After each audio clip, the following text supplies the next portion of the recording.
नमस्कार लाडक्या बहिणींनो. आजचा व्हिडिओ खूप महत्त्वाचा आहे कारण आज आपण एप्रिल 2026 मध्ये सुरू असलेल्या हालचालींबद्दल बोलणार आहोत. आणि विशेष म्हणजे काही स्टेटमेंट्स आणि चर्चांमधून असे संकेत मिळत आहेत की सरकार लेवलवर प्रोसेस अधिक स्ट्रिक्ट आणि क्लीन करण्याचा प्रयत्न सुरू आहे. मित्रांनो, काही ठिकाणी अशी चर्चा आहे की मुख्यमंत्री देवेंद्र फडणवीस यांनी एका बैठकीत लाभार्थ्यांपर्यंत योग्य रक्कम पोहोचली पाहिजे आणि चुकीच्या एंट्रीज कमी केल्या पाहिजेत यावर भर दिला आहे.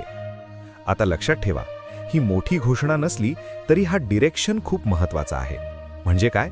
सिस्टीम अधिक स्ट्रिक्ट होत आहे, व्हेरिफिकेशन वाढत आहे, फिल्टरिंग प्रोसेस चालू आहे. मित्रांनो, म्हणूनच एप्रिल महिन्यात काही लोकांना डिले जाणवतो आहे. पण हा डिले रँडम नाही, तो प्रोसेसचा भाग आहे. मित्रांनो, सिस्टीम सध्या 3 मेजर गोष्टी करत आहे. पहिली, डेटा रीचेक. दुसरी, डुप्लिकेट एंट्रीज रिमूव्ह. तिसरी, एलिजिबल बेनिफिशरीज कन्फर्म. आणि या तिन्ही प्रोसेसमुळेच काही वेळा पेमेंट उशिरा येतो. मित्रांनो, आता तुम्हाला वाटेल मग आम्ही काय करायचं? मी तुम्हाला क्लिअर सांगतो. आजच तुमचं फुल चेक करा. तुमचं नाव आधारशी मॅच आहे का? बँक अकाउंट ॲक्टिव्ह आहे का? KYC कंप्लीट आहे का? मित्रांनो, अजून एक महत्त्वाची गोष्ट, सिस्टीम आता इनॅक्टिव्ह अकाउंटला रिस्क मानतो.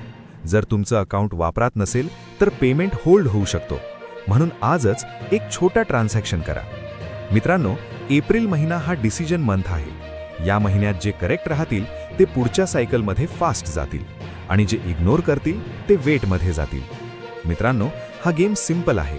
Awareness plus action equal to result. आजचा व्हिडिओ इथे संपवतो. पण लक्षात ठेवा, सरकार प्रोसेस क्लीन करत आहे आणि तुम्ही जर प्रिपेअर्ड असाल तर फायदा नक्की मिळेल. धन्यवाद.